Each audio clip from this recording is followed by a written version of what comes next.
Pemirsa, masih bersama kami di Presisi Pagi. Wacana dedolarisasi kembali menggaung di antara negara anggota BRICS, kelompok geopolitik negara emerging markets. Namun pengamat pesimistis dolar akan bisa digantikan oleh mata uang lain ataupun mata uang bersama. Berikut laporan Virginia Gunawan dari VOA.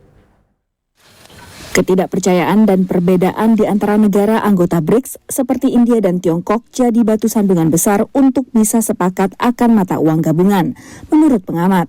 India is not supportive of this particular initiative. Any common currency is not going to help anyone. Only the dominant countries like China ultimately will dictate. So it is very difficult to develop a consensus to have a common currency. Namun India dan sejumlah negara anggota BRICS meningkatkan upaya bertransaksi menggunakan mata uang lokal guna mengurangi ketergantungan terhadap dolar.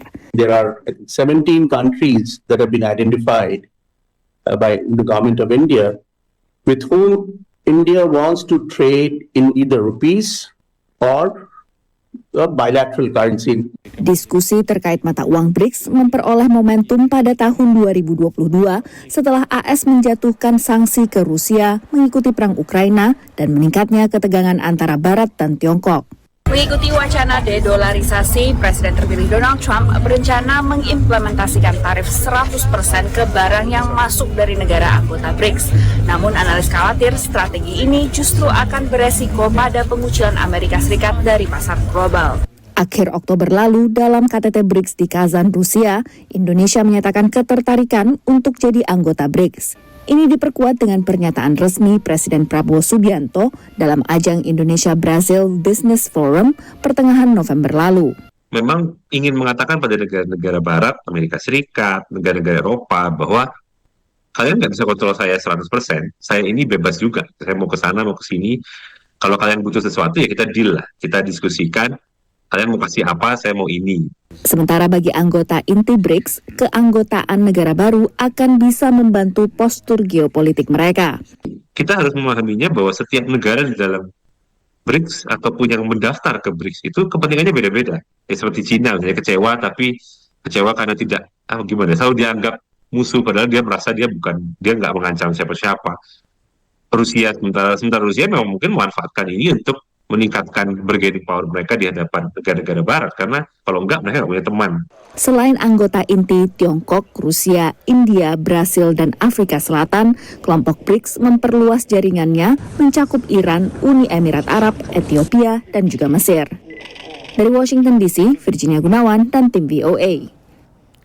Mandat ganda Bank Sentral AS atau Federal Reserve berupa stabilisasi harga dan penciptaan lapangan kerja maksimal terus diuji belakangan.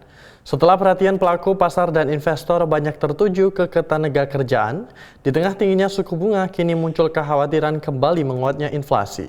Berikut laporan Nova Purwadi dari VOA. Salah satu indikator laju inflasi menunjukkan peningkatan harga lebih moderat dari perkiraan. Indeks harga pengeluaran konsumsi pribadi atau PCE meningkat 2,4% secara tahunan, lebih rendah dibandingkan estimasi sebesar 2,5%. Ini masih di atas target Bank Sentral Amerika Serikat atau Federal Reserve sebesar 2%. We saw numbers that were largely in line with expectations, but it's important to remember those expectations were for inflation numbers to be still elevated, to show continued signs of elevation, and to be well north of the Fed's preferred number of 2%. And we're not even where things round to 2%. We round to 3%, and we see some signs of those numbers beginning to increase and tick up in speed. Tanpa menyertakan pangan dan energi, dua kebutuhan yang harganya memiliki volatilitas tinggi, peningkatan PCE inti berada pada angka 2,8%. Dua indikator utama laju inflasi yang telah terbit sebelumnya juga menunjukkan peningkatan signifikan setelah kurang lebih setahun ini turun secara teratur. Indeks harga konsumen atau CPI menunjukkan peningkatan harga secara tahunan dari 2,6% ke 2,7%. Sementara indeks harga produsen yang memantau harga di tingkat grosir meningkat ke 3% setelah sebelumnya berada pada angka 2,6%. The Fed sendiri akhirnya tetap menurunkan kembali suku bunga acuan pada pertemuan terakhirnya untuk 2024. We see the risks as two-sided, moving too slowly and needlessly undermine economic activity in the labor market, or move too quickly and needlessly undermine our progress on inflation. So we're trying to steer between those two risks. And on balance, we decided to go ahead with a further cut. Tapi Bank Sentral akhirnya merevisi proyeksinya untuk tahun 2025 dengan kemungkinan 2 kali penurunan suku bunga, lebih sedikit dibandingkan proyeksi sebelumnya. I think the Fed's trying to tell you that we're in an environment, I think growth's pretty good. I think inflation is going to be higher than expected, and I think they're trying to signal to the market that things are an environment where they don't want to continue to stoke these kind of animal spirits, if you will, by lowering rates and really adding more risk to the market. I think the Fed gave us their view of what's going to happen in 2025. That's for 2 rate cuts from the dot plots. That used to be 4.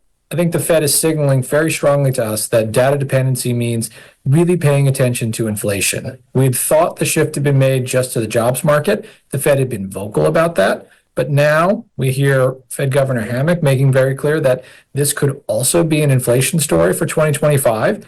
So data dependency really is the Fed paying attention to everything all at once. Dalam iklim usaha dengan suku bunga tinggi, penciptaan lapangan kerja belakangan terus tertekan. Dari Washington DC, Nova Purwadi dan tim VOA. Kapolda Jawa Timur meresmikan gedung Rumah Sakit Bayangkara Pamekasan dan gedung di RS Bayangkara jajaran Polda Jawa Timur. Informasinya usai jeda berikut ini.